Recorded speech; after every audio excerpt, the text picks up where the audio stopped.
అసలు ఎందుకు మనకి ఎందుకు ధ్యానం? ఎందుకు? మన పని మనం చేసుకోక హాయిగా ఆఫీసులకు వెళ్ళాలి, రెక్కడితే కానీ డొక్కడితో కష్టపడి పని చేసుకోవాలి, ఎన్నో ప్రాబ్లమ్స్ ఉండగా ఈ టైం ఒక్క ధ్యానం ఎందుకు అనేటువంటి డౌట్ ఉందా లేదా ఎవరికైనా? నాకైతే ఉందబ్బా.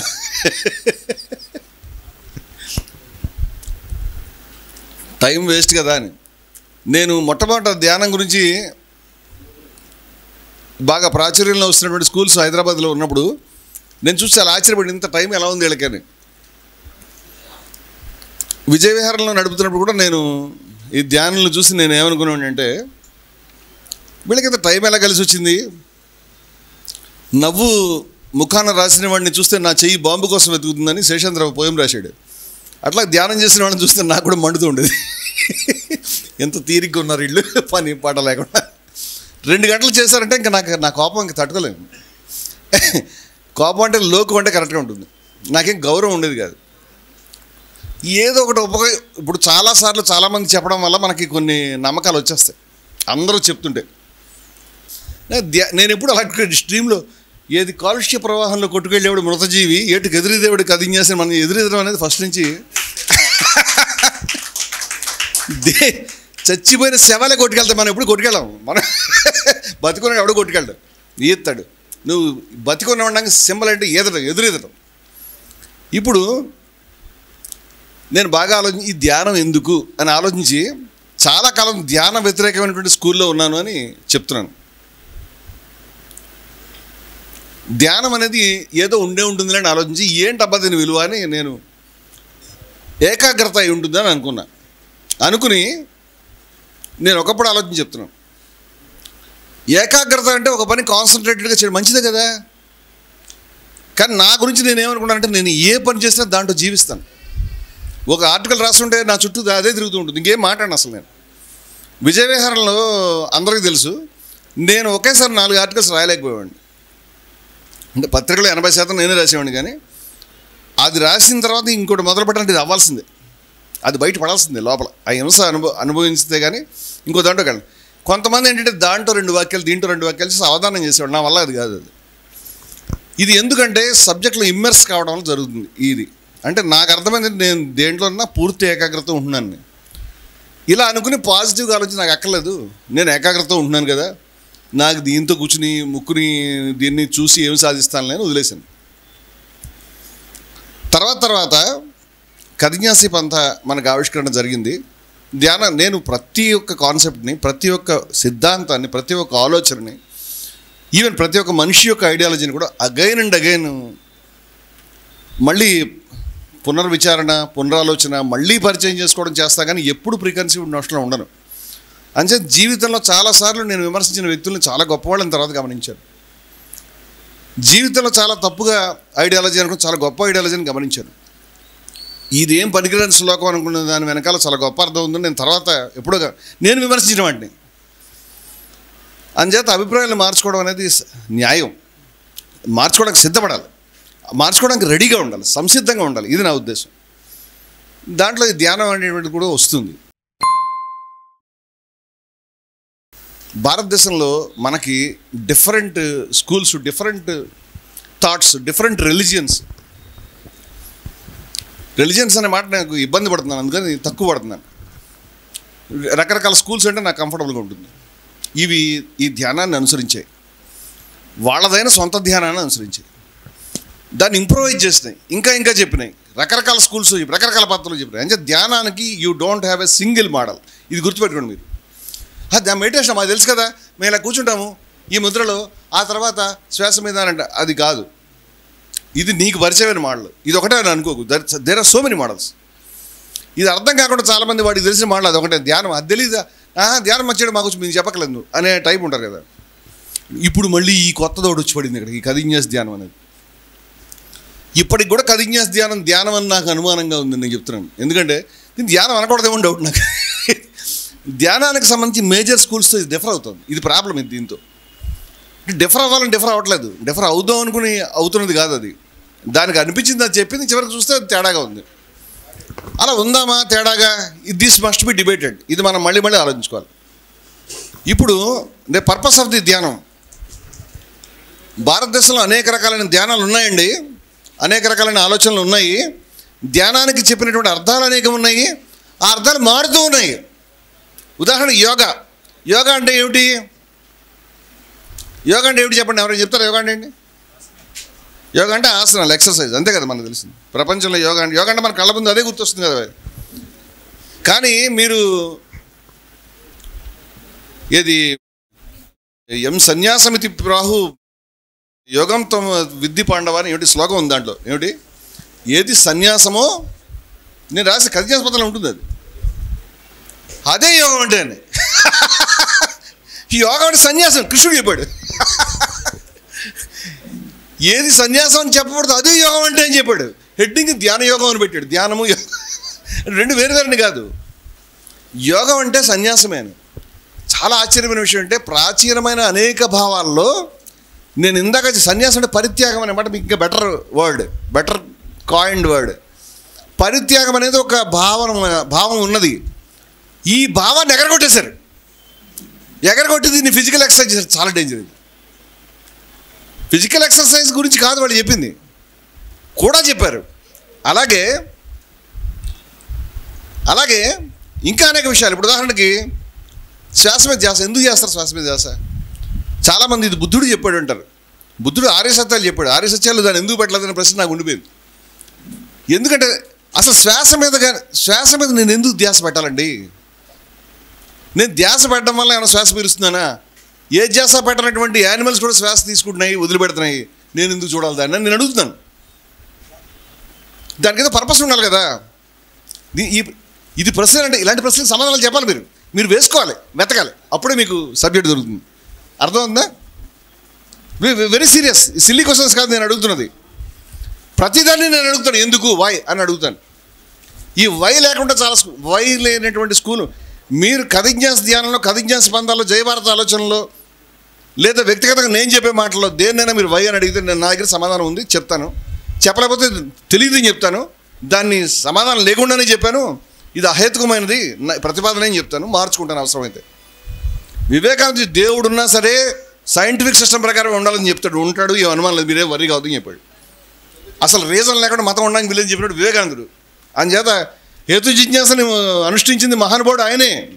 మన ప్రాచీనులు అందరూ చెప్పారు విషయాల్ని, ఎవడు పక్కన పెట్టలే. వీళ్ళు అనుకుంటారు మతం అంటే మౌఢ్యం, ప్రూవ్ చేయలేవు, గాలిని చూసావా, నీకెక్కడ చూపిస్తాను. దేవుడు ఈ తింగరవాదాలు అన్నీ కూడా ఉన్నాయి కదా. దేవుడు కనిపించాలంటే ఎలా కనిపిస్తాడు? గాలి కనిపిస్తుందా, కరెంట్ కనిపిస్తుందా అని పిచ్చి మాటలు అన్నీ ఉంటాయి. వీళ్ళకి తర్కము తెలియదు, తత్వము తెలియదు, ఏ గుడ్డు తెలియదు. చాలా లో లెవెల్ తర్కాలు ఇవన్నీ కూడా. ఆ రెండు భౌతికమైన విషయాలు, గాలి భౌతికం, విద్యుత్తు భౌతికం. అలా ఉంటే కనుక దాన్ని బట్టి నువ్వు లేదని అనడానికి అది కాదు, కనిపించిందని ఎవడో అనలేదు ఆ మాటల్ని. కానీ ఈ నేలబారు తర్కాలని పక్కన పెట్టి మీరు ఆలోచిస్తే, ప్రతిదాన్ని మీరు ప్రశ్నిస్తే కొన్ని సమాధానం లేని ప్రశ్నలు ఉన్నాయని మీకు అర్థమవుతుంది. ఇప్పుడు మనకి అనేక మోడర్న్ ధ్యానాలు చెప్తాను. మీ చుట్టూ అనేక ధ్యానాలు చేసేవాళ్ళు కనిపిస్తూ ఉన్నారు. ఏది మొదలు పెడదాం? ఇగో వీళ్ళు పిరమిడ్ గాళ్ళు ఉన్నారు. వీళ్ళు పిరమిడ్లో కూర్చుని శక్తులు వస్తున్నాయి, ధ్యానం వస్తుంది, చేస్తున్నాము, శ్వాస మీద ధ్యాసను నమ్ముతున్నారు. దానికి they are so many followers, చాలామంది. నేను ఒకటి గమనించానండి, ఈ ఆధ్యాత్మికత అనేది అంటే ఎంత పనికిరాని అట్టర్ ఫ్లాప్ సినిమా తీసినా సరే దానికి ముందర ఆడేస్తుంది, అది దానికి ఫాలోయర్స్ వస్తారు. అసలు ఒక్కడ కూడా ఫ్లాప్ అవడం చూడలేదు నేను. ఈ చిచి మొహం మళ్ళీ చూడలేమని కూడా విపరీత లక్షల మంది ఫాలోయర్స్ వచ్చేస్తారు. ఎందుకు వస్తుంది? ఎందుకంటే ఇక్కడ ఈ హేతు అనే మాటని వాళ్ళు చాలా తెలివిగా పాతి పెట్టారు. అది ఉంది నాకు తెలియదు పాపం. అందుచేత క్వశ్చన్ వేసుకోకుండా వెళ్ళిపోవాలి. నేను ఒక బాబా గారి మీద ఆర్టికల్ రాసినప్పుడు దాంట్లో ఒక వాక్యం ఆయన సంశయాత్మ వినశ్యతి అని చెప్పాడు. నేను సంశయాత్మ వినశ్యతి అంటే నేను బాబాని, నన్ను నువ్వు సంశయించావనుకో నువ్వు నాశనం అవుతాను, ఆ అర్థంలో చెప్పాడు ఆయన అని చెప్పాం అని. నేను చూసి గీత ఇంత దరిద్రంగా చెప్పిందా? గీత గొప్పదని నా ఉద్దేశం కాదు, దాన్ని క్షమించాలి. నేను గీతను ఉపనిషత్తు దేన్ని గొప్పదనే మనిషిని కాదు. ఈ సంశయాత్మక పరిస్థితి గీతలో ఎందుకు ఉందని నేను రోజు తిరగేశాను. దాని గురించి దాని ముందున్నటువంటి శ్లోకం చదివితే టాప్ లేచిపోయింది కప్పు.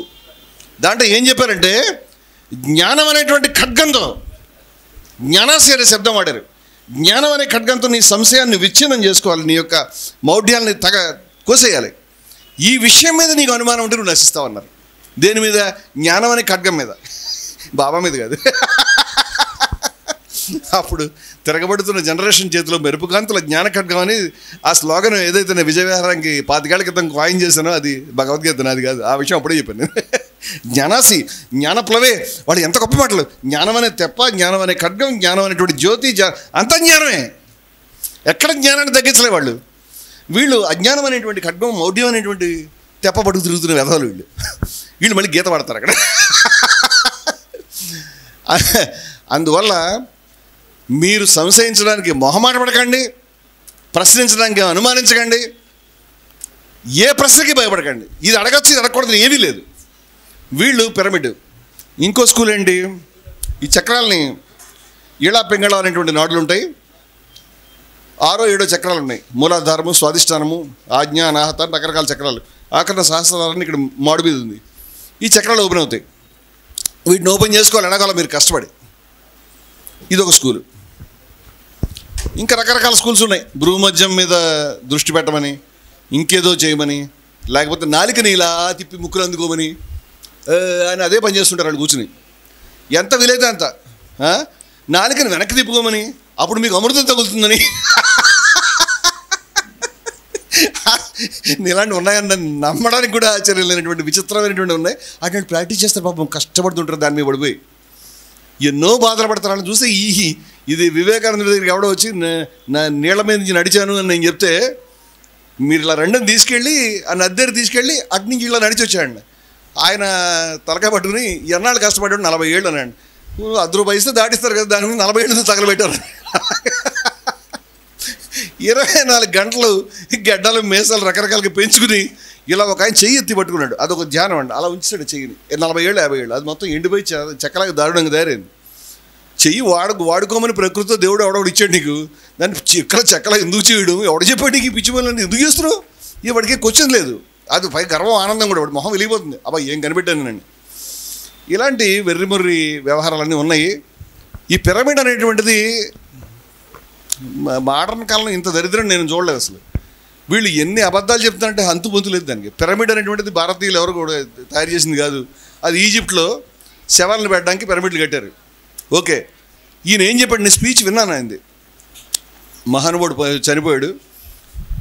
ఏం చెప్పాడు, చచ్చిపోయాడు లేదు మరి, పిరమిడ్లో చాలా కాలం జ్ఞానం చేసాడు, బయట తిరుగుతున్నాడు పైన, మనకు తెలియదు, ఇక్కడ ఉన్నాడేమో. అయితే అది ఏం చెప్పాడంటే, పిరమిడ్లో శవాలు ఎందుకు ఉంచారంటే, శవాలు చెడిపోకుండా ఉన్నాయండి 1000 సంవత్సరాలు పిరమిడ్కి ఉన్న శక్తి వల్ల. కానీ ఆయన తెలియని విషయం ఏంటంటే, పిరమిడ్లోకి తీసుకెళ్లే ముందు వాళ్ళు దాన్ని మమ్మీఫై చేస్తారు, లేపనాలు రాసి. అప్పుడు దాన్ని పిరమిడ్లో పెడితే చెడిపోకుండా ఉంది. దాన్ని తీసుకెళ్ళి ఇక్కడ మ్యూజియంలో పెట్టినా అది బాగానే ఉంది, దాంట్లో ఏ పిరమిడ్ లేదు. కానీ లేపనం రాయడం మానేసి పిరమిడ్లో పెట్టినా సరే ముక్కు పగిలిపోద్ది. ఈ మ్యూజియంలో కూడా అంతే.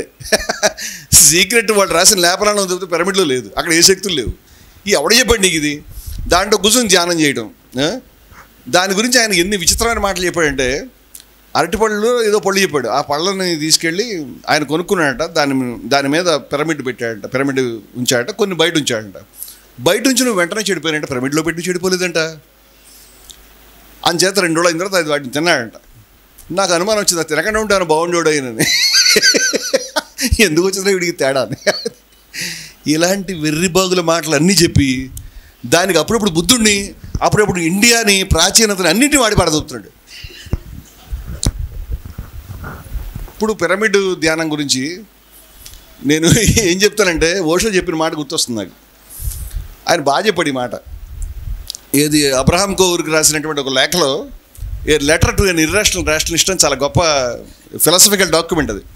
దాంట్లో ఆయన రాశాడు, నువ్వు కష్టపడి ఈ సాయిబాబా ఎవడైతే ఉన్నాడో వాచీలు, గడియారాలు, విభూతులు తీస్తూ ఉండేవాడు వాడు. వీడిని ఏదో రోజు దేవుడు కాదని నువ్వు నిరూపించేస్తావు ఏదో రోజు, నాకు అర్థమవుతుంది. కానీ అలా నువ్వు నిరూపించిన తర్వాత లక్షల కోట్ల మంది జనం మా దేవుడు విభూతి తీయాలి, మా దేవుడు వాచీలు తీయాలి, మా దేవుడు మ్యాజిక్లు చేయాలనుకునే వాళ్ళ యొక్క ఆధ్యాత్మిక ఆకలి ఎవరు నెరవేరుస్తారు? ఎవరిని నువ్వేమైనా చేస్తావా? నువ్వు చెయ్యవు, వాడిని చేయనివ్వవు. ఇది ఎక్కడ అమ్మ పెట్టదు, అడుక్కు తినవదని నువ్వు ఆ మ్యాజిక్లు చేయవు, వాడిని చేయనివ్వవు. సమస్య బాబా కాదు, సమస్య బాబాని ఫాలో అయ్యే రిబగులాళ్ళు. సమస్య పిరమిడ్ ఆయన కాదు. దాంట్లో మహాచంద్రుని నెత్తి మీద పిరమిడ్ టోపీ పెట్టుకుని తిరుగుతున్నాడు. ఖచ్చితంగా పిరమిడ్ ఉండాల్సింది వీడికి కథ చేస్తే ఆయన పనికిరదు. నేను ఫస్ట్ చెప్తాను, దే ఆర్ నాట్ క్వాలిఫైడ్. వాడికి అదే లేకపోతే వాళ్ళు ఎక్కడ పంపిస్తావు? ఇంకోటి ఎది వెతుకుతాడు, ఈసారి శంఖం పెట్టుకుంటాడు ఎత్తు మీద. అది పెట్టుకుంటే ముక్తి వచ్చేసి ఉపరూపమైనాడు ఉద్దేశం. వాడు నిర్మోహత్వం వాడికి తెలియదు, ఏది సుఖాన్ని సమానంగా తీసుకుంటే చెప్పిన అర్థం కదా వాడికి. వెంటనే అయిపోవాలి. ఇది such a non sense. Arya సత్యాలు అనేవి తృష్ణను ఎదుర్కోవాలి. చాలా గొప్ప మాట అది. ఉపనిషత్తు చెప్పింది చెప్పాడు బుద్ధుడు. తృష్ణను ఎదుర్కొంటే దుఃఖం పోతుందని. దానికి అష్టాంగ మార్గం చెప్పాడు ఆయన. వీళ్ళు ఎక్కడ ఆర్య సత్యాలు ఊస్తీరు అంటే, ఇందాక నేను చెప్పినట్టు యోగాలో ఏ విధంగా అయితే సన్యాసం తీశారో వీళ్ళు దీంట్లో నుంచి వీళ్ళకి ముక్తి వచ్చేయాలి. కానీ ఈ సమానత్వం ఏదైతే నిర్మోహత్వం ఉందే, సుఖ దుఃఖాల అది తీస్తారు. అది తీసి దీని ఉంచుకున్నారు. అదేదో గోతే చెప్పినటువంటి కవిత్వంలో వాళ్ళకి అమృతాన్ని ఇవ్వకండి, వాళ్ళు అమృతాన్ని పారబోసి గిన్నె దాచుకుంటారని చెప్పినట్టుగా చేశారు. అమృతాన్ని పారబోసారు, గిన్నె దాచుకున్నారు. ఆ గిన్నె పిరమిడ్ షేప్లోనే ఉంది. అందుకని నెత్తిపెట్టి తిరుగుతున్నారు.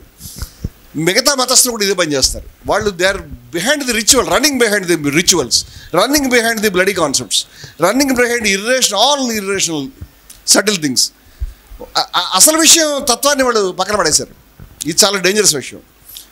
నేను మళ్ళీ ధ్యానం ఎందుకు, వై, వాట్ ఫర్, దేని గురించి? ఈ ప్రశ్నకు సమాధానం కావాలి. ఎందుకు అని తెలిసిన తర్వాత మనం ఏ ధ్యానం చేయలేదో ఆలోచిద్దాం.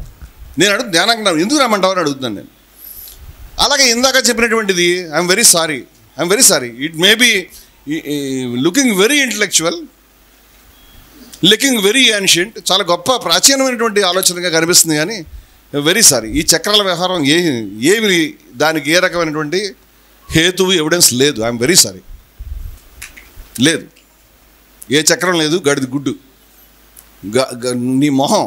ఎందుకంటే ప్రతి చిన్న విషయాన్ని కూడా ఇవాళ డిటెక్ట్ చేయగలిగినటువంటి మెషిన్స్ వచ్చినాయి. నీ చక్రాలు ఎవరికి కనిపించలేదు.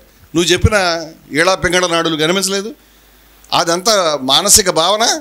బయట యుద్ధం మానేసి లోపల పని మానేసి ఇదేదో లేపదా నువ్వు చేయడమే రాంగ్ రూట్. అసలు అది అక్కడే దారి తప్పిపోయావు. నువ్వు గుహలో కూర్చుని దాన్ని అంతా పైకి లేదు. అది కాదు గుహ కాదు, నువ్వు ఉండాల్సింది కురుక్షేత్రంలోకి రావాలి. నువ్వు యుద్ధంలోకి రావాలి. నువ్వు బయట నిర్మోహత్వంలోకి రావాలి.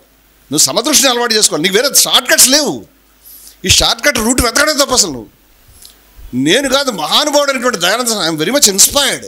ఆ మహానుభావుడు ఆయన గొప్ప సత్యాన్వేషి. నేను ఆయన మీద 2000 సంవత్సరంలో మొట్టమొదటి విజయవిహారం పత్రిక ఓపెన్ అయిన తర్వాత మొట్టమొదటి ఏడాది కంప్లీట్ అవ్వకుండా మా మీద దాడి చేసి మొత్తం మా ఆఫీస్ సీజ్ చేసి, మా కంప్యూటర్లు సీజ్ చేసి, దొరికిన మొత్తం విశాఖపట్నం నుంచి ఆంధ్రప్రదేశ్లో అనేక పట్టణాల్లో ఈ వెండర్స్ని కూడా అరెస్ట్ చేసి, మా కంప్యూటర్ ఆపరేటర్స్ని కూడా అరెస్ట్ చేసి నా మీద కేసు పెడితే 2 నెలలు నేను హైడింగ్లో ఉన్నాను. ఎందుకంటే దయానంద సరస్వతి ఐడియాలజీ రాశాను. నేను దాని దయానంద సరస్వతి ఐడియాలజీని ఫాలో కావట్లేదు. నేను అది కూడా చెప్పాను. నేను I just want to introduce. నేను ఈ ఫాలో అవడం అనేది అది అవసరం లేదు. ఆయన యొక్క దయానంద సరస్వతి భావాలు ఈ జనరేషన్కి తెలియాలి, అంతే నా కోరిక. నేను ఆ మాట కూడా రాశాను. నేను అన్నీ ఏకీభవించను, కానీ ఈ విషయం తెలియడానికి రాశాను. వాళ్ళు దాని మీద పెద్ద యుద్ధం చేశారు. దాంట్లో చాలా గొప్ప విషయాలు ఆయన చెప్పాడు. ఒక విషయం చెప్తాను, అంత కేసు దాని గురించి పెట్టలేదు. సరే, ఆయన చెప్పిన విషయం ఏంటంటే, ఈ చక్రాలు ఆయన ప్రతిదీ ఇలాగే పరిశోధించేవాడు పాపం. ఆయనకున్న కంక్లూషన్స్కి ఆయన వచ్చాడు. ఆ కంక్లూషన్ నేను ఏకీభవించను, కానీ ఆయన వెతికాడు అని చెప్తాను నేను. అది ఉంది ఆయన దగ్గర. ఆయన ఏం చేశాడంటే, ఆయన డౌట్ వచ్చింది చక్రాలు ఉన్నాయా లేదని. ఆయన మంచి బలిష్ఠుడైనటువంటి పహిల్వాన్లా ఉండేవాడు మనిషి. ఎవరు అడిగారు కూడా, స్వామీజీ ఏంటి ఇలా పహిల్వాన్లా ఉన్నావు నువ్వు? ఆయన కండలు పెంచుకుని ఉన్నట్టు ఇలా కట్టుకుని హాఫ్ నేకెడ్గా ఉండి గడ్డలు మీసాలు లేకుండా ఉండేవాడు. ఏమిటి స్వామీజీ ఇలా ఉండరు అంటే, ఆ గడ్డాల్లో కనుక ముక్తి వచ్చేటైతే ఎలుగుబంటి మన అందరికంటే గొప్ప ఆధ్యాత్మికత, దాని ఒళ్ళంతా బొచ్చే అని చెప్పాడు.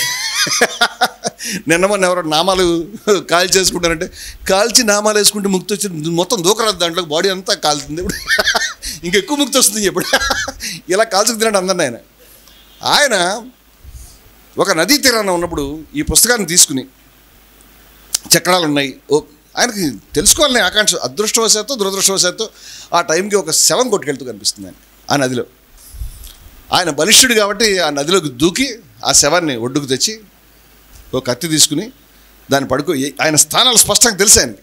ఏది ఎక్కడుంది, మూలాధారం ఎక్కడుందా అన్నీ కట్ చేసి చూసి, ఏడా పెగండ ఏమీ లేవు.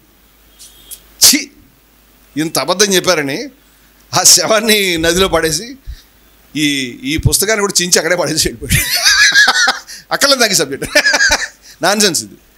లేదు, it was not proven, know where it was ఎక్కడ దానికి సంబంధించిన ఎవిడెన్స్ లేదు. కానీ దాని మీద కొన్ని వందల మంది, వేల మంది, లక్షల మంది ఏమో బహుశా ఎప్పటి నుంచో దాన్ని బట్టి తిరుగుతూ ఉన్నారు. దాని వెనకాల ఏదో లిటిగేషన్ ఉంటుంది, దాని వెనకాల ఒక ఆంతర్యం ఉంటుంది, దాని వెనకాల నిన్ను బయటపడేసే విషయం ఏదో ఉంటుంది. నీ బహుశా మూలాధార చక్రం కావడానికి నువ్వు నన్ను అడిగితే ఒకవేళ మూలాధార చక్రం ఒక ప్రతీక కావచ్చు. నువ్వు కూర్చుని దాన్ని లేపాలని ప్రయత్నం చేయడం మానేసి నువ్వు సమత్వాన్ని అలవాటు చేసుకుని యుద్ధం చేస్తే బహుశా అది ఓపెన్ అవుతుందేమో అనుకుంటున్నాను నేను. అది లిబరేషన్ గురించి వాళ్ళు ఆ భాషలో చెప్పు ఉండొచ్చు, నాకు అంతే అర్థమైంది. నేను దాన్ని నిందించాలనుకోవట్లేదు. కానీ నువ్వు చేస్తున్న పని శుద్ధ తప్పది. ప్రపంచాన్ని నుంచి కట్ చేసుకుని ఇంత భారీ గడ్డం పెంచుకుని 4 నెలలు తిప్పడానికి ట్రై చేసి నువ్వు చేస్తున్న వెర్రిబాగుల పని అది అన్యాయము, ఆధ్యాత్మికతకు వ్యతిరేకము, మానవాళికి వ్యతిరేకము, హేతువుకు వ్యతిరేకము, మౌఢ్యము, మరేమీ కాదు. క్షమించాలి ఈ మాట అంటున్నందు. ఇట్లాగా అనేక విషయాలు ఉన్నాయి. ఇలాగ అనేక విషయాలు మీద కేంద్రీకరణ మనం చేయాలి. బ్రుకుటి మీద కేంద్రీకరించాలి, లేకపోతే శ్వాస మీద I don't have objection. What for అని అడుగుతాను నేను. దానికి సమాధానం కావాలి నాకు సమాధానం ఉంది. ఇదంతా ఇన్ని ప్రశ్న సమాధానం గురించి నాకు తెలుసు కాబట్టి అడుగుతాను సమాధానం. నేను దాని సమాధానం ఆలోచించాను. ఇంకో మాట చెప్తున్నాను, ఈ రకమైనటువంటి ధ్యాన పద్ధతులు ఏవైతే ఉన్నాయో వాటిలోకి వెళ్ళి అనేక మంది మేము చాలా ప్రశాంతంగా పొందాము, మేము చాలా గొప్ప అనుభూతిని పొందామని చెప్తున్నారు. ఎవరైతే ఉన్నారో నా అభిప్రాయం చెప్తున్నారు, వాళ్ళు కరెక్ట్ చెప్తున్నారు. వాళ్ళు ఖచ్చితంగా చాలా సంక్లిష్టంగా చెప్తాను. ఇప్పటిదాకా తిట్టిపడినది వాళ్ళు కొంత అనుభూతిని పొందారు, వాళ్ళు ప్రశాంతతను పొందారు. నాకు అనుమానం లేదు ఆ విషయం మీద. నేను దాని వెనకాల సైంటిఫిక్ లాజిక్ చెప్తాను మీకు. వీటిని యాంకర్స్ అంటాం. ఇదేమిటంటే మనము అనేక రకాలైనటువంటి బాధల్లో ఉన్నాం.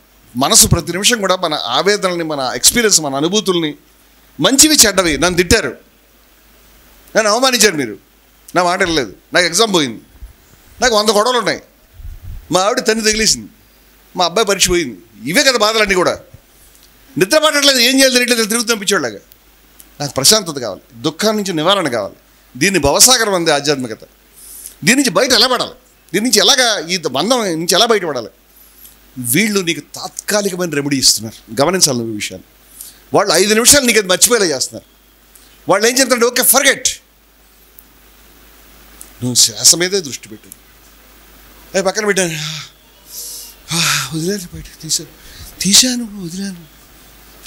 దీన్నే చూస్తున్నాను, ముక్కునే చూస్తున్నాను, జ్యోతినే చూస్తున్నాను, నామాన్ని తలుచుకుంటాను. ఒక్కొక్కటి చెప్పారు ఆ నామాన్ని. ఈ 10 నిమిషాల తర్వాత ఎలా ఉంది అని, బాగుంది, ప్రశాంతంగా ఉన్నాను నేను. అందుకని ఈవెన్ పిరమిడ్లో ధ్యానం కూడా, ఎక్కడ ధ్యానమైనా వాడు చేస్తే విల్ గెట్ ఎఫెక్ట్. ఏం జరిగింది అంటే ఈ 10 నిమిషాలు వాడు కొన్ని సబ్జెక్ట్ బయట పెట్టాడు. 10 నిమిషాలే బయటికి వెళ్ళిపోతున్నాడు. బయటికి వెళ్ళిన తర్వాత మళ్ళీ ఈగలు వచ్చేస్తాయి. మళ్ళీ కాసేపు కప్పు మూసాము, కుళ్ళిపోయింది ఇది, తీయగానే మళ్ళీ వచ్చి ఈమని తిరుగుతాయి. మళ్ళీ మా ఆవిడ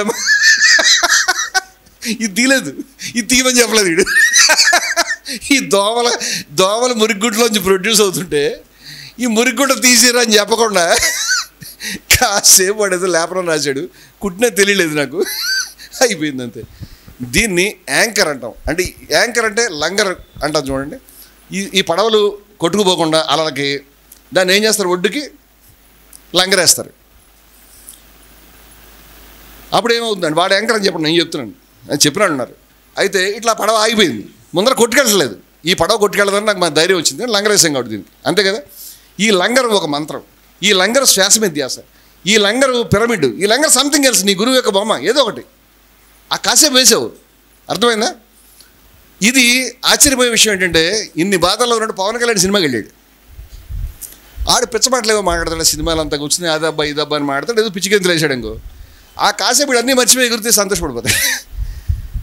థియేటర్ బయటకు వస్తున్నప్పుడు జనాలు మన మొహం చూడండి, మనం కూడా వస్తుంది, థియేటర్కి వెళ్ళి వస్తాం కదా, మన మొహాలు ఎలా ఉంటాయి, మెట్లు దిగి వస్తుంటే మారుతూ ఉంటుంది అనమాట.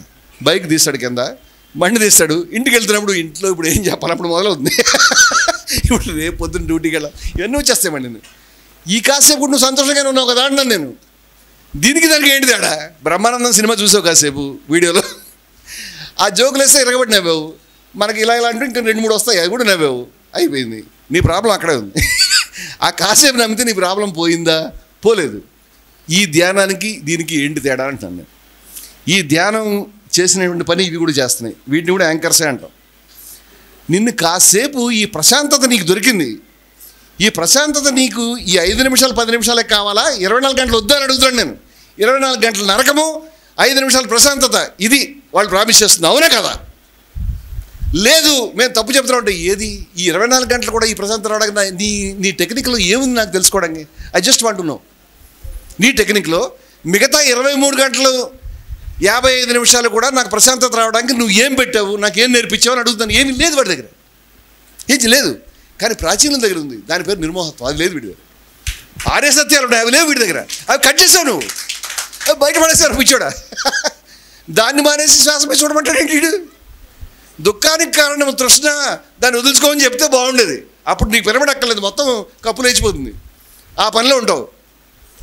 అది అవ్వదు కదండి అంటే సారీ, అవ్వకపోయినా అదొకటే రూటు. ఇవన్నీ దొంగ రూట్లు. ఇవన్నీ కూడా తాత్కాలికమైన భ్రమపూరితమైనటువంటి మార్గాలు తప్పితే నిజమైనటువంటి మార్గం తృష్ణని కిల్ చేయడమే. సుఖాన్ని దుఃఖాన్ని సమానంగా దృష్టిని అలవరుచుకోవడం, వేరే దారి లేదు మీ దగ్గర. మీరు ఉందనుకుంటే పొరపాటు పడుతున్నారు. You are mistaken. It will lead you to nowhere. ఎక్కడికి తీసుకెళ్ళదు మిమ్మల్ని అది. మిమ్మల్ని మీ జీవితాన్ని వ్యర్థం చేస్తుంది. It don't waste your time. నేనేమంటానంటే మీ యొక్క ధ్యానంలో, మీ యొక్క టెక్నిక్లో తృష్ణని పోగొట్టేది, ఆత్మని విమర్శ చేసుకుని సమీక్షించేది, మిమ్మల్ని మీరు కరెక్ట్ చేసుకునే దారి ఏమైనా ఉండాలి కదా అని. మమ్మల్ని మేమెందుకు కరెక్ట్ చేసుకోవడం? బాబా గారు కరెక్ట్ చేస్తారు కదా. విభూతి పెట్టుకున్నాం, బియ్యం ఇచ్చారు, దాన్ని జల్లుకున్నాం, తాయెత్తి కట్టారు, లేకపోతే ఏదో బొట్టు పెట్టి అయిపోయింది. మేమెందుకు కరెక్ట్ చేసుకోవడం? కానీ వెరీ సారీ, వాళ్ళు మేము నువ్వే కరెక్ట్, సమస్య నువ్వే కరెక్ట్ చేసుకోవాలని చెప్పారు. వాళ్ళు ఏం చెప్పలే. ఎవడు లేడు నేను కరెక్ట్ చేయడానికి. ఎవడన్నా ఉన్నాడని చెప్తున్నాడు, పచ్చబద్ధం చెప్తున్నారు. ప్రాచీనులు కొండ బద్దలు కొట్టేట్టు చెప్పారు. సర్వం కల్వితం బ్రహ్మ అహం బ్రహ్మస్మి అనేటువంటి వాక్యాలు, మహావాక్యాలు ఏవైతే ఉన్నాయో, నువ్వు మొత్తం వేదం చదవలేవు కాబట్టి, మొత్తం ఉపనిషత్తు చదవలేవు కాబట్టి, మొత్తం వాళ్ళ యొక్క ఆలోచనని లోతుని అర్థం చేసుకోలేవు కాబట్టి, వాళ్ళు దాన్ని చాలా సింప్లిఫై చేసి మనలాగా ఇంత పుస్తకాలు రాయకుండా 4 మాటల్లో చెప్పారు. అది నువ్వే తత్వమసి అని. ఏది నువ్వు? ఎవరైతే నిన్ను ఈ దుఃఖాల నుంచి బయటపడాలి అది నువ్వే. ఎవరైతే నీ ఎగ్జామ్ను దిద్దు అది నువ్వే. నీ కొడుకుదా అది కూడా నువ్వేరా బాబు, అన్నీ నువ్వే. You are the doctor, you are the patient, you are the guru, you are the master, you are the god, you are the disciple. ఎవడు తీసుకుంటాడు? తీసుకోపోతే అది వాడు చెప్పాడు. భయం లేకుండా చెప్పాడు. నువ్వు చెప్పు. ఎవడు తీసుకుంటాడు? వాడే తీసుకుంటాడు. కోట్ల మందిలో ఒకడు తీసుకుంటాడు. భగవద్గీతలో చెప్పారు, ఎంతోమంది ఉంటారు, వాళ్ళలో ఎవడో తీసుకుంటాడు, వాళ్ళలో ఎవడో ఒకడు అనుకుంటాడు. కస్య ధీర ప్రత్యేగాత్మ నమైక్షన్. ఎవడో ఒక ధీరుడు, ఎవడో ఒకడు ఆవృత్త చక్షు, కళ్ళను వెనక్కి తిప్పాడు. అమృతత్వం ఇచ్చాడు, అమృతత్వాన్ని అందుకోవడానికి. వాళ్ళు సరిపోతారు. వాళ్ళ గురించి చెప్పు. కఠోపనిషత్తు చెప్పిందే. ఎవడు తీసుకుంటాడు, ఎవడు కళ్ళను వెనక్కి తిప్పుతాడు, ఎవడు లోపల చూసుకుంటాడు అనుకోలేదే. నువ్వు కూడా ఎందుకు జంకుతున్నావు దానికి? అబద్ధాలు ఎందుకు చెప్తున్నావు? ఏమైనా కోరుకుంటావా? అవసరం ఏముంది? వాషింగ్ పౌడర్లు అమ్ముకుంటే, మిషన్లు అమ్ముకుంటే బెటరు, సబ్బులు అమ్ముకుంటే బెటరు, మరేదైనా అమ్ముకుంటే బెటరు. ఆధ్యాత్మికంగా అమ్ముకోవడం ఎందుకు? నాకు చాలా ఆశ్చర్యంగా ఉంది. ఏముంచుతారు మీరు? ఏదైనా గొప్ప పరమార్థాన్ని అందుకోవడానికి జీవితాన్ని పెడతాము. ఇక్కడ నువ్వు ఏదో సబ్జెక్ట్ ఎందుకు ఇది? What for? ఏం ఆశిస్తున్నావు? ఏం కావాలని? ఏమైనా కావాలని వదిలేయాలి కదా. అన్ని కోరికలు దుఃఖాన్ని దారితీస్తాయి. మంచి చేయాలనే కోరిక కూడా దుఃఖాన్ని దారితీస్తుంది. మంచి చేయాలనే కోరికకి అటు ఇటు తేడాలు లేవు. చెడ్డ మంచి లేదు.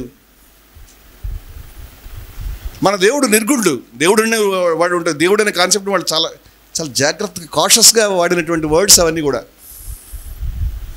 అటు వెళితే మంచి గుణాలు, ఇటు వెళితే చెడ్డ గుణాలు. అనంత కరుణామయుడు కృపాశీలుడు కాదు. అంత లో లెవెల్ గాడు. బియాండ్. +1 -1 2 అంకెలే. +10 -10 2 అంకెలే. అంకెలకి దాటి 2 డైమెన్షన్ దాటి 3 డైమెన్షన్ దాటినటువంటి విషయం ఇది. And you are that's you. అది నువ్వు. అది నీకు స్వరూపాన్ని నువ్వు అర్థం చేసుకో. ఎవడో వస్తాడని ఏదో చేస్తాడని ఎదురు చూసి మోసపోకుమా అని శ్రీశ్రీ గారు రాస్తే, శ్రీశ్రీ గారు కూడా అర్థం చేసుకునే విషయం అంటే ఈ విషయాన్నే ఉపనిషత్తులో ముందు రాశారు. ఎవడు రాడు, నువ్వు. ఎవడన్నా ఉన్నాడేమో, సూర్యుడిని కొంచెం పక్కన తొరగమని చెప్పండి. హిరణ్మయేన పాత్రేణ సత్యశాపిహితం ముఖం అని వాళ్ళు కొంచెం పక్క తప్పుకోమను. వ్యూహరస్మిన్ సమూహ కిరణాలను ఉపసంహరించుకొని తత్తే పశ్చామి, నేను చూస్తున్నాను కళ్యాణప్రదం రూపం అని చెప్పి సోహమస్మి, అది నేనేం చెప్పాడు. ఏం లేదు అక్కడ చూడడానికి. It's me. It's me. అందుచేత నువ్వు చెప్పేటువంటి తత్వం చాలా ధైర్యంగా విషయం చెప్పాల్సింది ఏమిటంటే, it is for you to correct your life, it is for you to make you perfect. నీ కళ్ళు తెరుచుకోవాల్సింది, నిన్ను పైకి ఎక్కించాల్సింది, దింపాల్సింది, ఏం చేసినా అది నువ్వే చేయాలి, ఎవడు లేట్ చేయడానికి. ఇది ఫండమెంటల్ ఆఫ్ కథింజాస్ మెడిటేషన్. అందుచేత నువ్వు దేన్నో కాసేపు తప్పించు. ఈ తాత్కాలికమైనటువంటి రెమెడీ కాదు. నేను ఈ కాన్సెప్ట్స్ మీ ముందుకు చాలా క్లియర్ కట్గా చెప్తున్నాను. తాత్కాలికమైనటువంటి ఉపశాంతి గురించి కాదు, నీ జీవితాన్ని సమగ్రంగా మార్చడం. కానీ I can challenge, this is scientific, ఇది శాస్త్రీయమైనటువంటి పద్ధతి. ఒక లోపం ఏదైతే ఉన్నదో, ఒక బలహీనత ఏదైతే ఉన్నదో, ఒక సమస్య ఏదైతే, దీన్ని ఎట్లా నేను అధిగమించాలి, ఎట్లా బయటపడాలి, నాకు ఉంది. అనేక సమస్యలు ఉన్నాయి. మేము అగ్నిలో దగ్ధం చేస్తున్నామంటే తీసుకొచ్చి దీక్ష రూపంలో. నాకు తెలుసు, అవి నువ్వు చూడలేదు. నా సమస్యలు నాకు తెలుసు, నీ సమస్యలు నీకు తెలుసు. ఎట్లా పోతాయి? అగ్నిలో దగ్ధం చేస్తే పోతాయి, మాకు కూడా తెలుసు. అది మేము అగ్నికి దండం పెట్టమని చెప్పని చెప్పలేదు. ఇట్స్ ఓన్లీ అదొక సింబల్, ప్రతీకారం చెప్పాం, ఇంకేం చెప్పలేదు. మేము దండాలు పెట్టమని చెప్పలే. ఎందుకంటే అగ్ని ఏం చేయదు, కాసేపు కట్లయిపోతే అది ఆరిపోద్ది కూడా. అగ్ని అనేది ఎగ్జిస్టెన్స్ పడేది. అది ఒక రసాయనిక ప్రక్రియ అంతే, అదొక స్వతంత్ర సత్త కాదు. ఇప్పుడు మేము ఏం చెప్తున్నామంటే ఈ విషయంలో, ఇట్ ఈస్ ఫర్ యూ. ఈ బలహీనతలు నువ్వు పోగొట్టుకోవాలి. ఎలా? You need a system. మొట్టమొదట ఈ పాయింట్స్ మీరు ఆలోచించండి. నా బలహీనతలు, నా లోపాలు సవరించుకోవాలంటే మొట్టమొదట నేను ఇలా అనుకోవాలి, నాకు బలహీనతలు ఉన్నాయని ఎరుక నాకు ఉండాలి. లోపాలు అది లేదే, నేను పరిపూర్ణుని అనుకుంటున్నావుగా, నేను బలహీనుడిని, ఇది నా ప్రాబ్లం. నువ్వు ఐడెంటిఫై చేయి. నువ్వు కళ్ళు మూసుకో. ఏంటి నీ సమస్య? చిన్న చిన్న సమస్యలు. సమయపాలన లేకపోవడం సమస్యే, బలహీనతను వదులుచుకోవడం లేకపోవడం సమస్యే, ఫలానాది లేకుండా ఉండలేకపోవడం సమస్యే, ఫలానా నీ కొడుకో, నీ పెళ్ళమో, నీ తండ్రో, వాళ్ళే నీ it's a problem, very big problem. కస్తే పుత్ర అని చెప్పాడు. ఎవడ కొడుకు, ఎవడ తత్వం ఆలోచించమని చెప్పాడు ఆదిశంకరుడు. ఈ ప్రాబ్లం, ఈ ప్రాబ్లం నువ్వు ఐడెంటిఫై చేయలే. పైగా పోయి వీళ్ళ గురించి అడుగుతున్నావు. ఇంకా పోయి ఏ తండ్రి ఏ కొడుకు గురించి, ఏ కొడుకు ఏ తండ్రి గురించి భయపడినటువంటి రోజు గురించి భయపడు. నువ్వు నీ లైఫ్ వేరు, అది బాధ్యత మాత్రమే. కథింజాసి భావన స్పష్టంగా చెప్తా ఉంది. అన్ని రకాల రిలేషన్స్ అనేటువంటివి ఏవైతే ఉన్నాయో, ఈ రిలేషన్స్ అన్నీ కూడా వీటి పట్ల మన నిర్మోహత్వం అనేటువంటిది బాధ్యత రాహిత్యాన్ని కానీ నిష్క్రియాన్ని కానీ బోధించడం లేదు. ఈ పాయింట్ మీరు గమనించుకోండి, రాసుకోండి ఈ విషయాన్ని. నిష్క్రియని కానీ బాధ్యత రాహిత్యాన్ని కానీ బోధించడం లేదు. నిష్క్రియ అంటే పని చేయకుండా ఉండడం, బాధ్యత రాహిత్యం అంటే రెస్పాన్సిబిలిటీ అకౌంట్.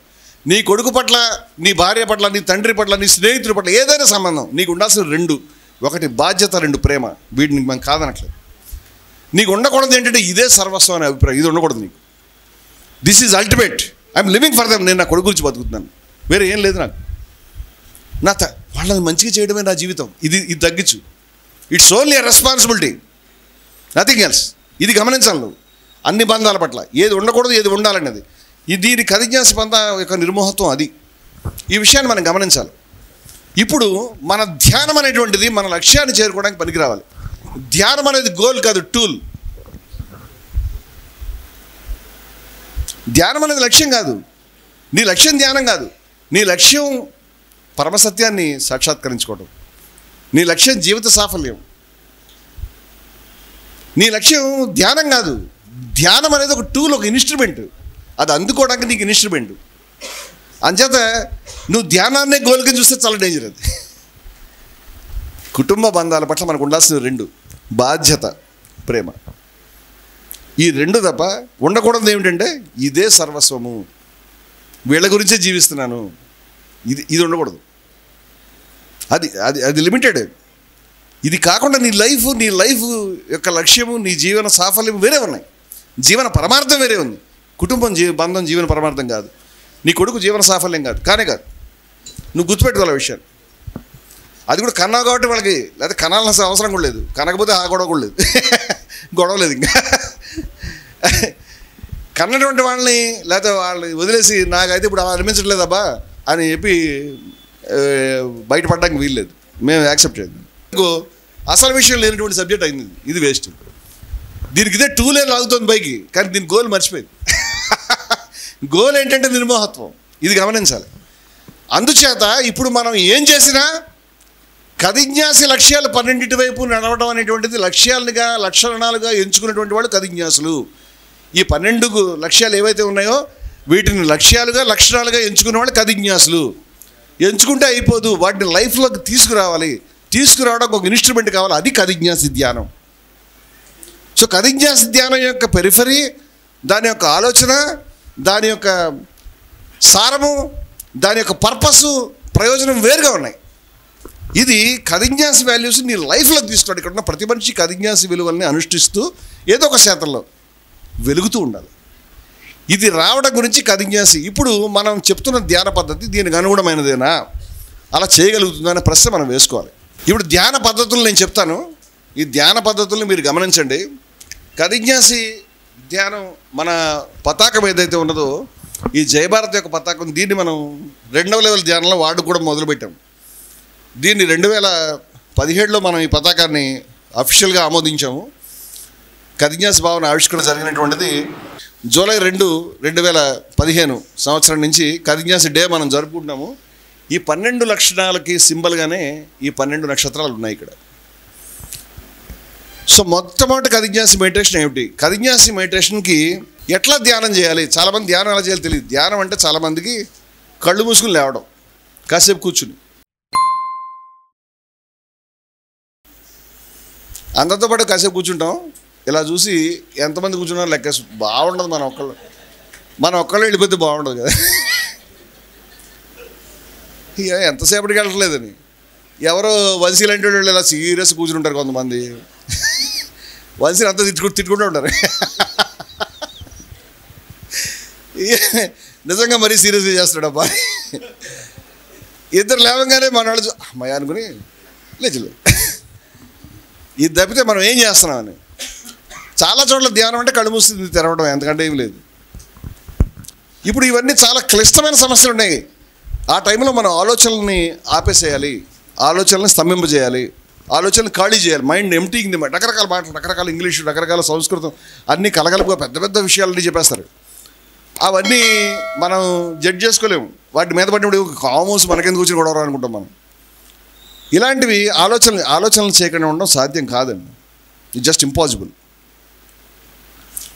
మీరు ఏం ప్రయత్నం చేసి మీ గుండెని కొట్టుకోకుండా ఆపలేరు. ఆపితే పోతారు. ఇంకా శ్వాస మీరు మొదలు పెట్టలేదు, అది గుర్తుపెట్టుకోండి. నేను మొదలు పెడతాను, ఇక్కడి నుంచి మొదలు పెడితే మీరు ఆపడానికి ఉంటుంది. మీరు మొదలు పెడితే మీరు ఆడాపుతారు. అలాగే ఆలోచన కూడా ఇలాంటిదే. మీకు శ్వాస, గుండె కొట్టుకోవడం, రక్త ప్రసరణ, కిడ్నీలు, లేకపోతే ఇంటెస్టైన్స్, ప్రతి బాడీలో ప్రతి పార్ట్లో పని జరుగుతుంది. కొంత తెలుసు మనకు, కొంత తెలియదు. మన గుండె గురించి కొంత నావుగా, కిడ్నీ గురించి ఏమైనా తెలుసా, అలాగే లివర్ గురించి ఏమైనా తెలుసా, ఎంత పని చేస్తున్నాయి అవి. అవన్నీ కూడా చాలా ఇంపార్టెంట్ ఆర్గాన్స్, మనకు తెలియదు. ఇంటెస్టైన్స్లో ఎంత పని జరుగుతుందో మనకు తెలియదు. ప్రేవుల్లో ఇవన్నీ పనిచేస్తున్నాయి. ఇవన్నీ పని చేయగలిగింది బ్రెయిన్కి ఉన్న పని ఏంటంటే ఆలోచించడం. రకరకాలైనటువంటి థాట్స్ అలా వచ్చి పడిపోతుంటాయి. నువ్వు దీని ఒక్కదాని మీద కత్తి కట్టి నువ్వు ఆగు అంటే ఎక్కడ అవుతుంది? ఇది చాలా కష్టమైన పని, లేదా బహుశా అసాధ్యమైన పని. రెండవది, ఇంకో విషయం ఏంటంటే ఈ బ్రెయిన్కి ఇంకో నేచర్ ఉంది. ఏదైతే మనం వద్దంటాం ఆ పని చేస్తాం. మీరు ధ్యానం చేయండి. ఇప్పుడు మనం ఇడ్లీ వడ తిన్నాం కదా, మీరు 10 నిమిషాలు కూర్చోండి. ఇడ్లీ వడ మాత్రం మీరు తలుచుకోకూడదు అని చెప్తే 10 నిమిషాలు ఇడ్లీ వడ తింగి రాదు. ఏది మానేయాలి అదే ఆలోచిస్తాం. మీ ఆవిడ మర్చిపోని ఎవరు చెప్పారంటే ఆవిడ వస్తుంది. ఇవన్నీ సమస్యలు. అంచేత ఎంప్టీయింగ్ అనేది అవసరం లేదు. అది కరెక్ట్ కాదు. అది ఆలోచనలు ఎవరు చెప్తారు, అది కరెక్ట్గా చేసిపడి అసలు ఎవరైనా చేస్తారు ఇప్పటిదాకా? ఏ ఆలోచన లేకుండా ఉన్నావు? ఏం లేదు అది. అంచేత ఆలోచనల్ని నియంత్రించడం అనేది చేస్తారు. నేను ఇందాక చెప్పినట్టు ఆలోచనని లంగర్ పెట్టి ఫోకస్ చేస్తారు. నామం మీదనో శ్వాస మీదనో దేని మీదకో నీ దృష్టి మరలుస్తున్నారు. ఇది ధ్యానంలో ఒక ఇన్స్ట్రుమెంటు. కదిజ్ఞాస ధ్యానంలో కూడా 3 అంగాలు ఉన్నాయి. వీటిని మీరు కొంచెం రాసుకోవాలి.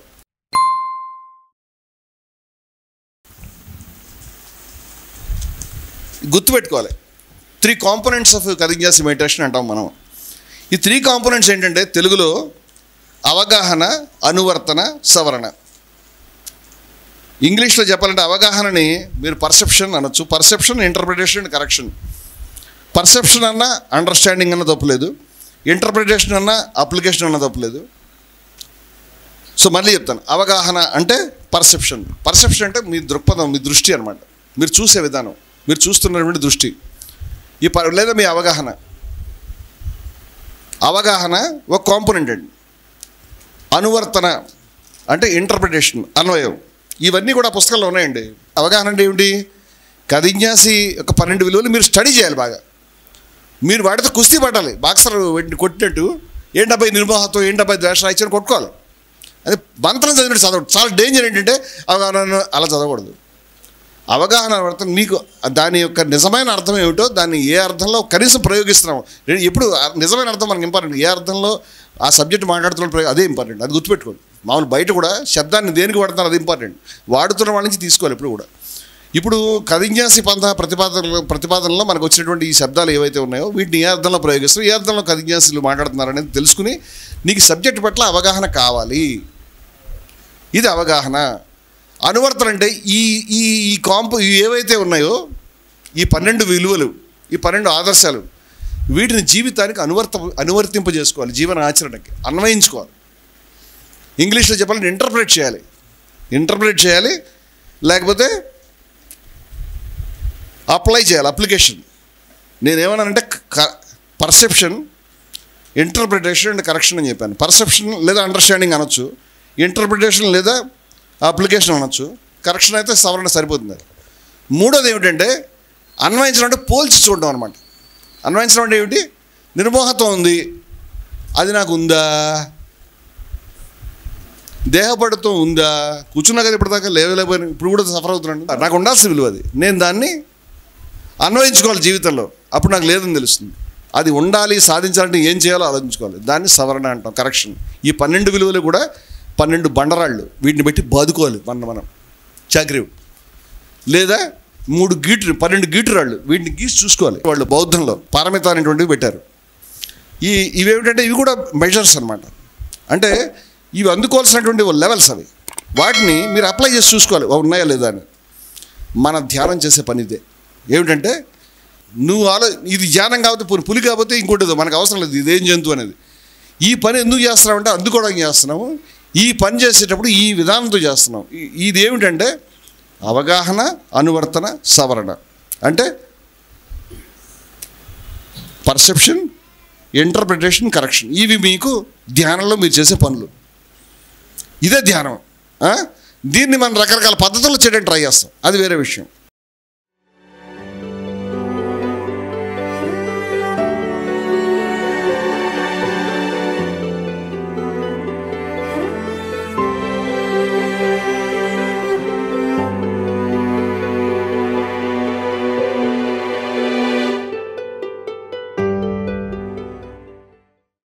మీ ఆలోచనల్ని మరింత సంపద్వంతం చేయగల ఈ పుస్తకాల్ని మీరు చదివారా? ప్రతులకు జై భారత్ పబ్లికేషన్స్, 9848030089.